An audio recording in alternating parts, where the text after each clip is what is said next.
Gulf Coast Auto Shield has moved.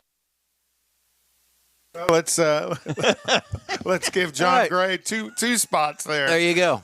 There you go. So that's triple the pay. So that's right. He gets lots of credit. He does a really good job. He's helped us out bringing a us lot back. of things. You know what? I'm going to bring us back in. Top of the hour. Almost Here we the go. top of the hour. I'm pushing buttons. How about that? Isn't that awesome? Well, you were almost there, Jeff. We heard the bell ring. All right, let's do this again. Ready? You got to hear the car zoom off. All right, In-Wheel Time Car Show. Oh, that's a different one. Hold on. It's the In-Wheel Time Car Show. Go to all things automotive place. Ahead, we've got Conrad doing stuff, and we got Mike doing stuff, and we got me doing stuff, and all right here in this room. So, and we're going to be joined by with Kelly Funhouser. I have no idea. From Consumer Reports is going to enlighten us on. We turn this down on driver assist systems and what the industry is saying about those and what Consumer Reports has learned about them. Is Kelly ready? Kelly's ready. Hi, Kelly. How are you? Hi, Kelly. Sorry about all that, but you're on. We lost her. You had hold on. sound. I heard her talking. You got to turn her on, Jeff. There Jeff, she is. How about now? Can you hear me now? Yeah, there you are. Hey, Jeff. How are you guys this morning? Not good. we got it. Jeff is kind of. I'm substituting. Yes, he's our substitute. You know, when they have a substitute teacher in class, all the students go crazy. That's what's happening. But we like that. We like when there's a substitute because then we can go crazy. Yeah, they do. Yeah, that's right. That's join right. the crowd. Thank you, Kelly. Yes. Don had to. He got called out. He's a fly guy for one of the local TV stations, and he does helicopter reporting. Yeah, something happened. Something's going on in Houston. He's and a we're doctor, here in the and he needed studio, to go into emergency surgery. That's what it is. That sounds better. Next hour we'll make that up. Yeah, we'll use that next hour. So anyway, his parole officer called. He had to go. Sergeant Woodard's got him in the back of the DPS car. Okay, this is Kelly's time. Okay, yes. All right. So Kelly, how are you? I'm fantastic. Thanks for asking. Well, Thanks for having me. Thank you for joining us today. Where are you located at?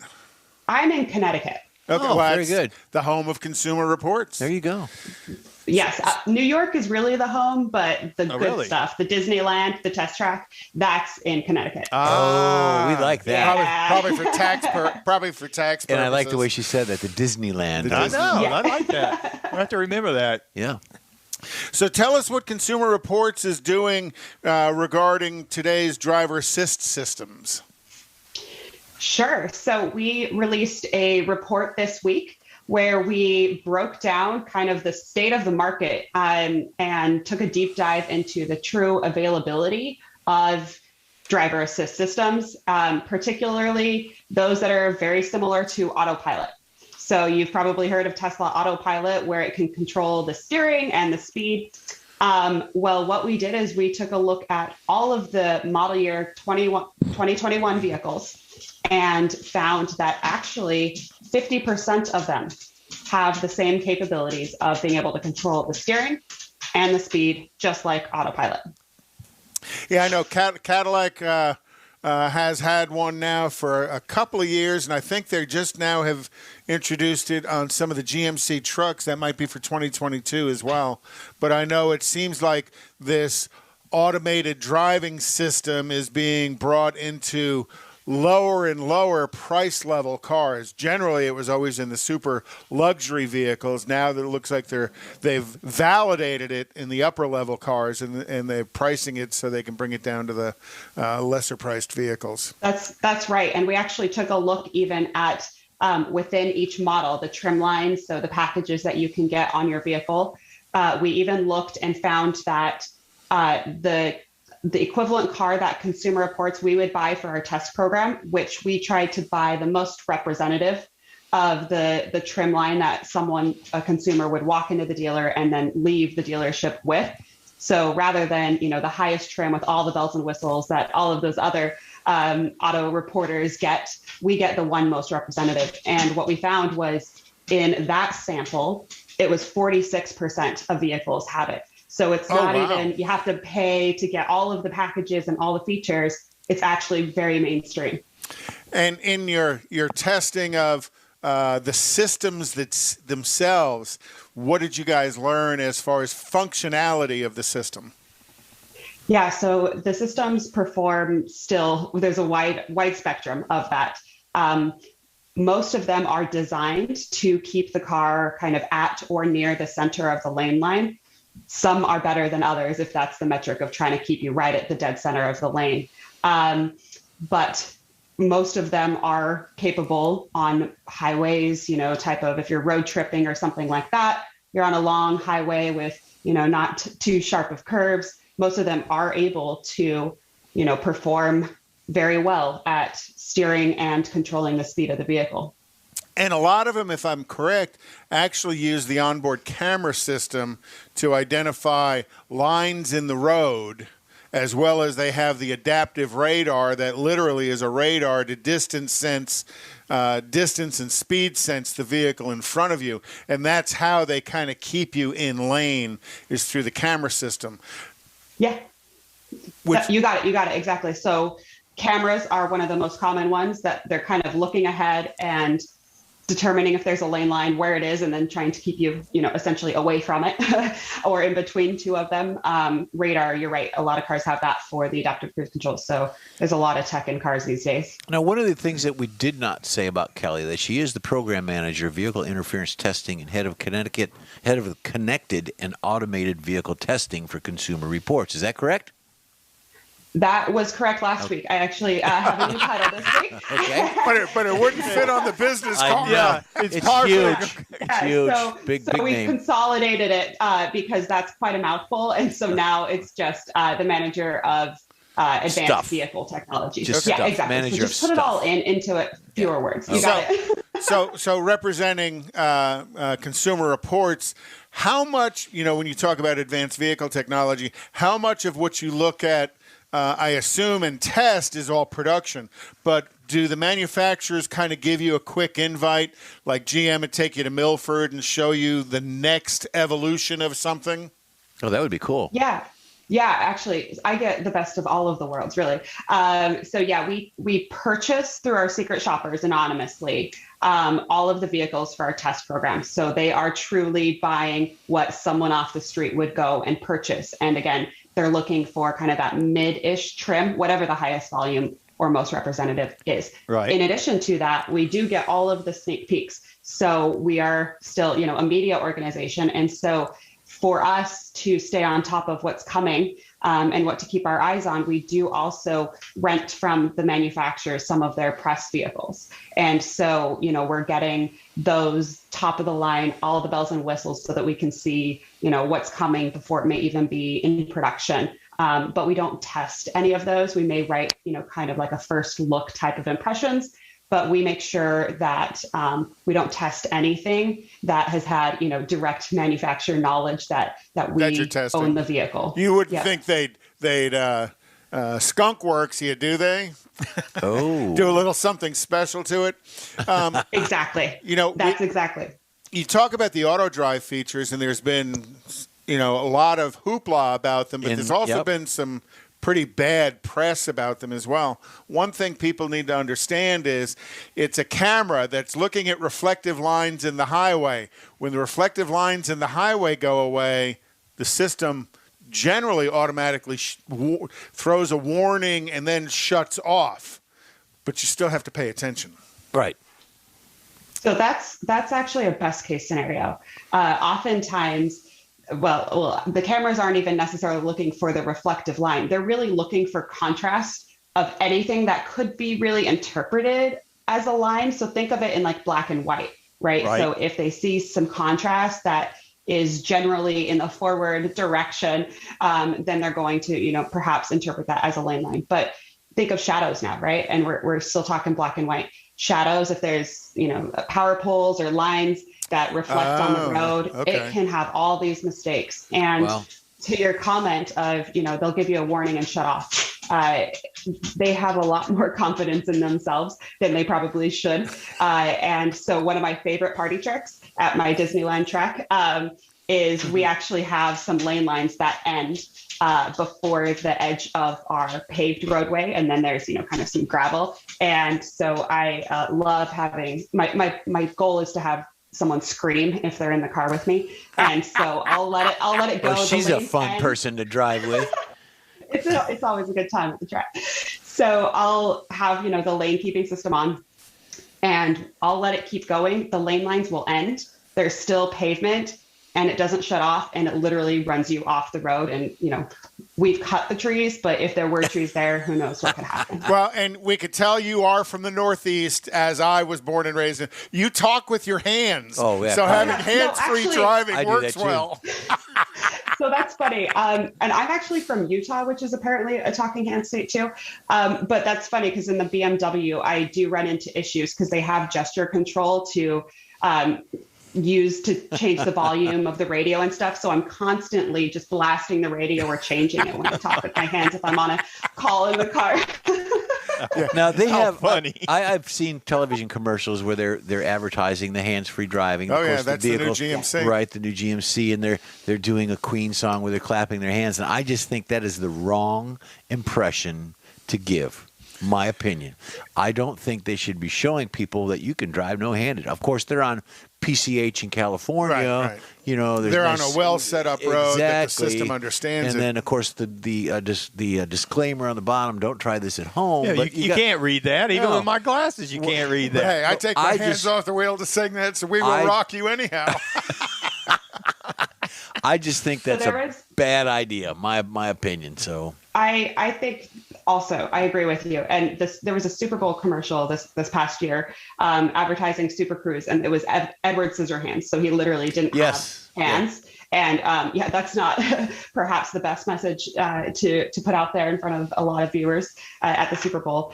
But currently, like I said, these systems really aren't top notch. They're not able to, turn them on and then the driver takes a nap by any means. And so you do have to be paying attention. But I do want to give some credit back to the Super Cruise system because they are really the only one right now that has an infrared eye tracker right in front of their steering wheel. And so they, at a minimum, make sure that the driver's eyes are awake and looking at the roadway. Whereas most of the other systems out there don't have this capability and kind of rely on the driver to maybe, get a warning and then tug the steering wheel a little bit. And we've found through, our collaborators at MIT that oftentimes what happens is if you get a warning on a screen inside the car, not looking at the roadway, you get the warning, you look at the warning in the car, tug the steering wheel, and you may never even look at the roadway, but the car will continue operating with those systems. Yeah, one of the more recent ones I had, it was and Sergeant Woodard's gone now, so I mean he's working, so I'm not too worried about that. Yeah. But so I do some of that. I don't have Disneyland to play on, so I got to unfortunately make. He's doing it on the live streets. Yeah, what you do, what you got to do, Yeah, that's fun too. Yeah. He's shutting down I-10, isn't he? Lots of people are screaming. yeah, particularly whenever I wake up, so they keep me awake by screaming. So I did run into that one time. I was driving a vehicle on a press event and took my hands off the wheel to kind of see how the center lane worked. And one of them, it would literally work itself up to where it just got harder and harder going back and forth. It didn't really stay centered. And it would literally throw itself off the road if you let it go far enough. And then another one was going around a curve, and there was a driveway in the curve. So the white lines were gone, and all of a sudden it didn't know what to do. And it just, just said, okay, I'm going this way.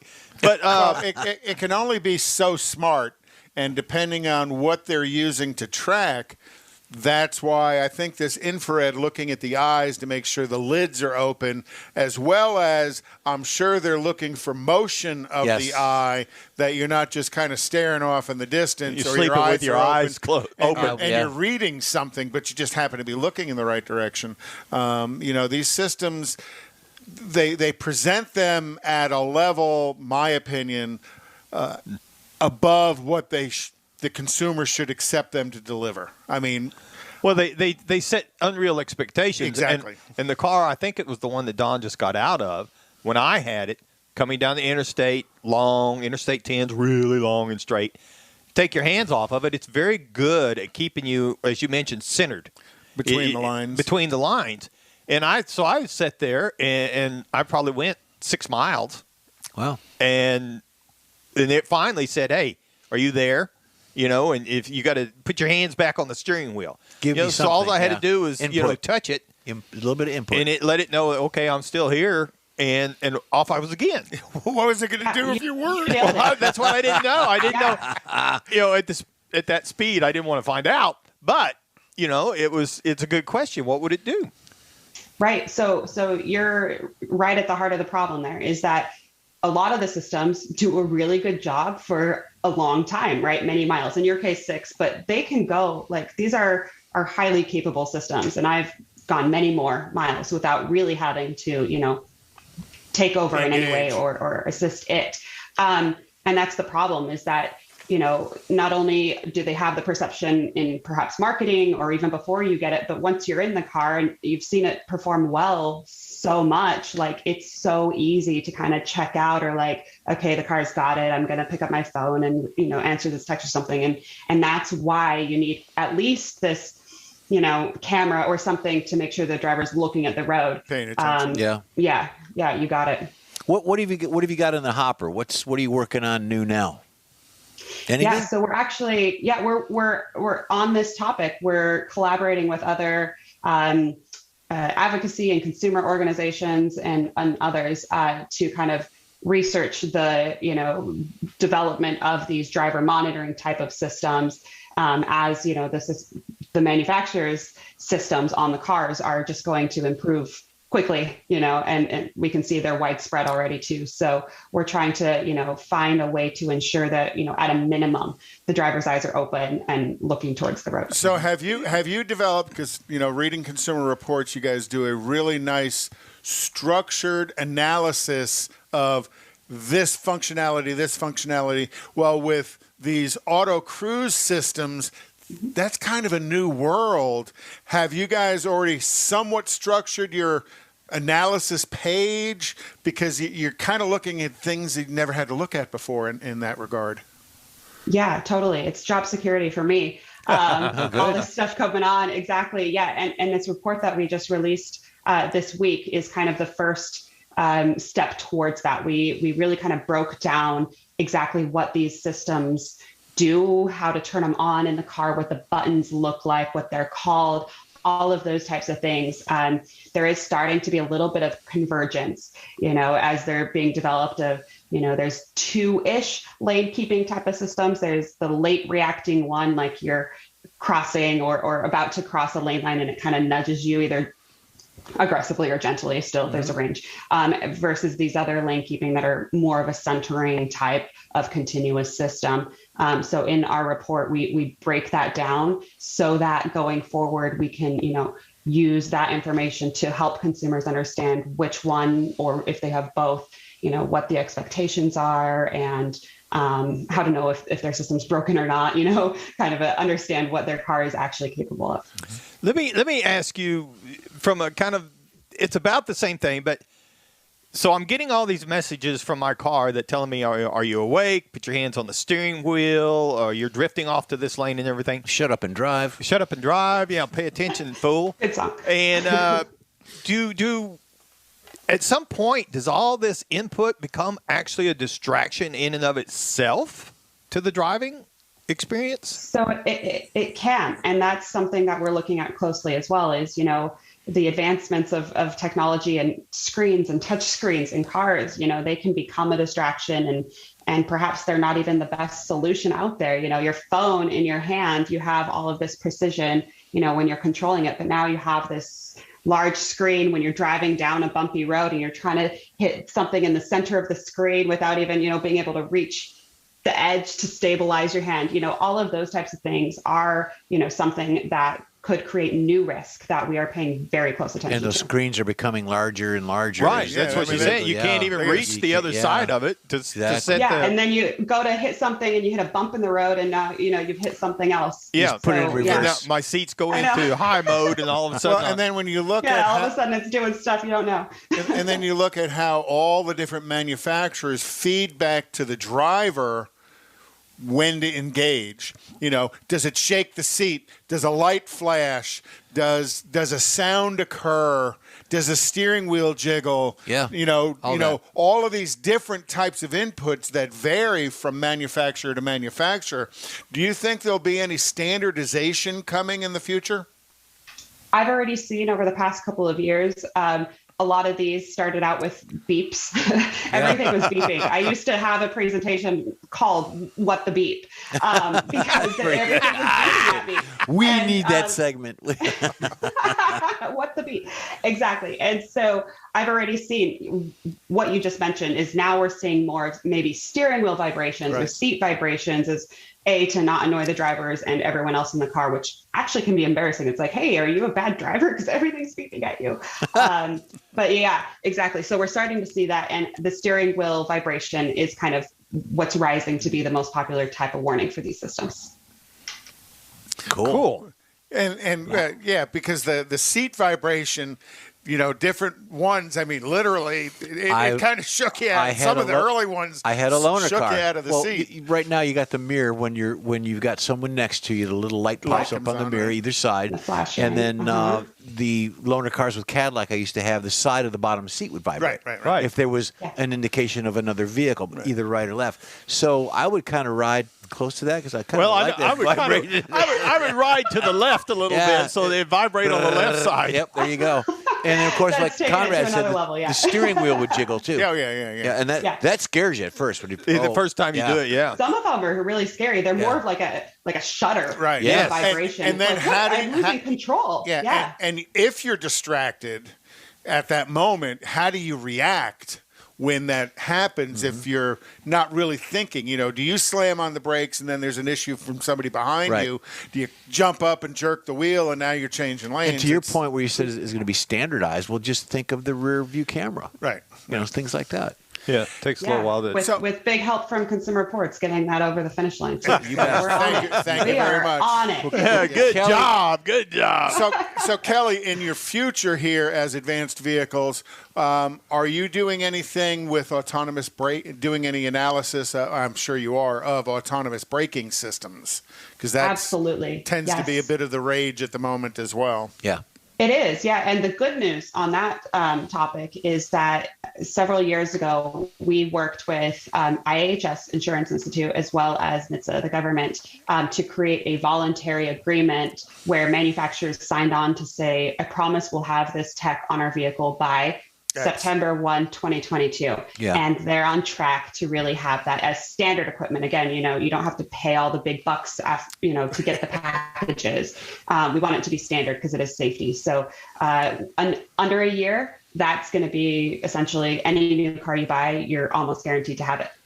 Kelly Funhouser with Consumer Reports. We really appreciate you coming on and enlightening us on what Consumer Reports is doing in the industry as far as vehicle safety. Driver systems, and vehicle safety. And Disneyland. And Disneyland. Exactly. Yeah, how do you get tickets to that Disneyland? We're going to come up and do a remote. Sometime. There you go. Kelly, thank you so much. We do appreciate you. Thanks for having me. Yep, see you next time. Bye. It's always good to have Consumer Reports on the show. Yeah, they bring so much knowledge of what the industry, where it's moving, but also how the industry is changing. Yeah, absolutely. And she is fun. I mean, she laughs and has a good time. Well, she's a wealth of information, and she's passing that through us and to the folks that listen to us. And I want to see you go for a ride with her, her make you scream I'd love like to. a girl. I'll scream like a little girl. You know what? Let's set it up for Don, but don't tell him. Oh, yeah. Let's set it up I think Don's screaming in the back of in the back of Stephen Woodard's patrol car at the moment. Well, we just want to and we want to thank Kelly again. So if you need to get in touch with us, shoot us an email. The address is info@inwheeltime.com, or you can send it direct to Mike at info@wheeltime or Conrad. Anything that you want to send to me, send to Mike. So you can do that. And you can also get us at info@inwheeltime.com. And moving on from this segment, we're going to... Well, let's talk about the race calendar. Okay. The racing season's kind of coming to an end. And then we need to get a car review in as well. Mike's car review? No, Jeff's. Because Don Jeff's got to go in place of Don because Don had to do his to early. leave. Okay, so we're going to do this. And you know what I'm going to do? I'm going to do it all myself. Since I'm at good pushing buttons over here and doing all this technology. Oh, my God. Here we go. You ready? You ready, boys? Go for it. Get it, dude. Get it. Here we go. I'm going to start out with this and freeze that. So this is a 2010 Pt Cruiser. It's a 5-passenger vehicle, and believe it or not, fellas, I had one of these as a company car. I'm not surprised. A long time ago. Not a bad car. No, well, not a bad car, and then not a good car either. So we'll get onto that. So what we're going to do, the Chrysler Pt Cruiser is a front-engine, front-wheel drive, small family car, compact car manufactured and marketed internationally by Chrysler in a 4-door hatchback wagon from 2000 to 2010. I'm going to move the picture going forward. Here we go. And we're going to have just a hodgepodge of photos. The Pt Cruiser also has a GT version, which is the GT Cruiser. It's a high-output turbocharged hot hatch variant of the Pt Cruiser introduced in 2003 model.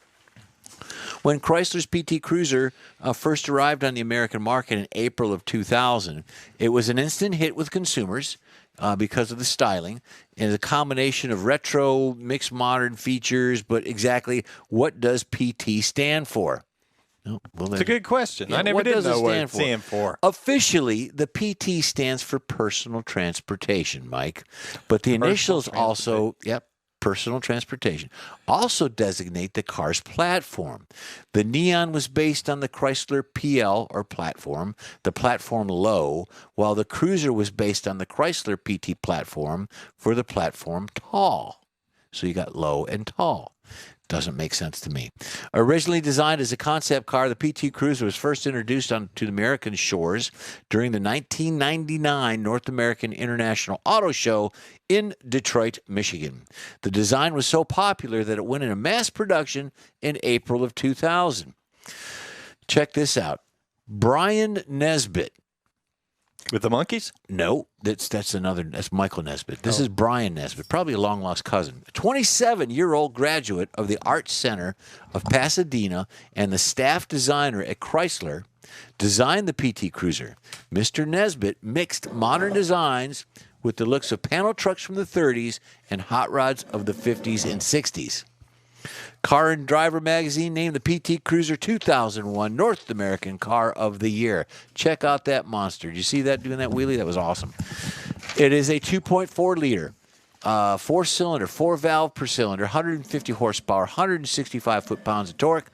It is a 4-speed VLP transmission, front-wheel drive. It's 19 miles per gallon in the city, 24 on the highway with a combined of about 21, 22 in that area, in that range. And the basis. Hold on, Conrad. Once you bring my sound There up, you go. The basis for the car was a Dodge Neon. Yeah, we went through that. Okay. Yeah, we went through Well, that. I'm sorry, I was outside. So with that in mind, is you got all the typical things for the interior. No, you can get leather and all that good stuff if you want to pay for it. Back in the day, the base price was anywhere between $18 and $24, depending on what it was. It gets 4 to 5 stars on the vehicle's rating system. 6 exterior colors, 1 interior color, and the interior color is pastel gray. So there you go. That rear engine one that was doing the wheelie. Yeah, the with wheelie. Firelight. Yeah, I was yeah. at an event one time, actually up in the Austin area, and he was there doing some runs. Yeah. And so I got some pictures and stuff. That's a really cool car Yeah. with a Hemi sitting in the back of it. Yeah. In the back. Good stuff. I liked it. Yep. And that's it. We're going to move on. For this segment of In-Wheel Time. For this segment of In-Wheel Time, that's right. Keep talking. I'll push the button. Are you going to do the cruising calendar? Yeah. Well, no, we're Can going you to get do it in the time? We're going to do the race calendar. Okay. And tonight is, or this weekend is Phoenix, the finale, or tomorrow night is the finale for NASCAR.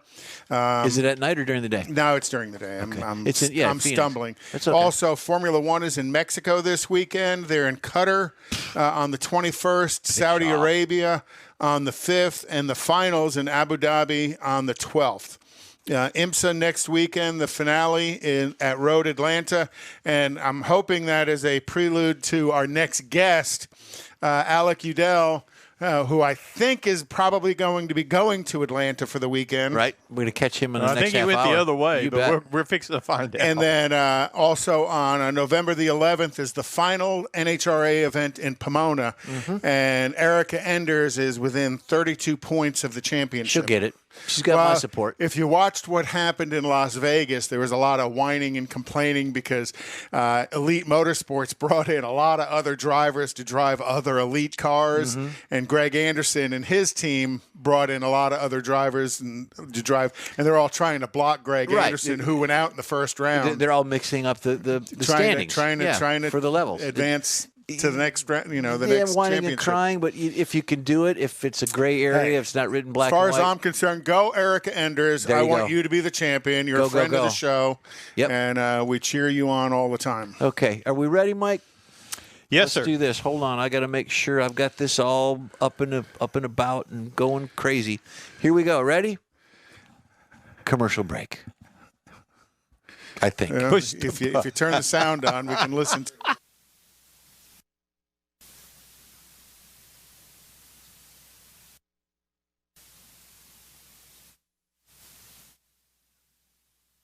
We'll be taking a break for Thanksgiving and Autorama, but we'll be back for a great Christmas cruise-in on December 18th, so make plans now.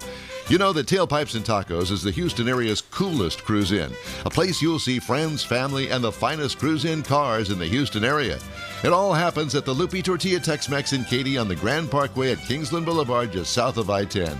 Get your ride ready for a very special Christmas cruise-in, Lupi style. It's Tailpipes and Tacos, Saturday, December 18th. The In-Wheel Time Car Talk Show will be there too. Let's celebrate the Christmas season together at the next Tailpipes and Tacos on December 18th. We'll see you then, weather permitting. Gulf Coast Auto Shield has moved to a more convenient location. Now you can visit John Gray and his staff of dedicated professionals at their new shop on the South Sam Houston Parkway between Belford and Airport in Southwest Houston.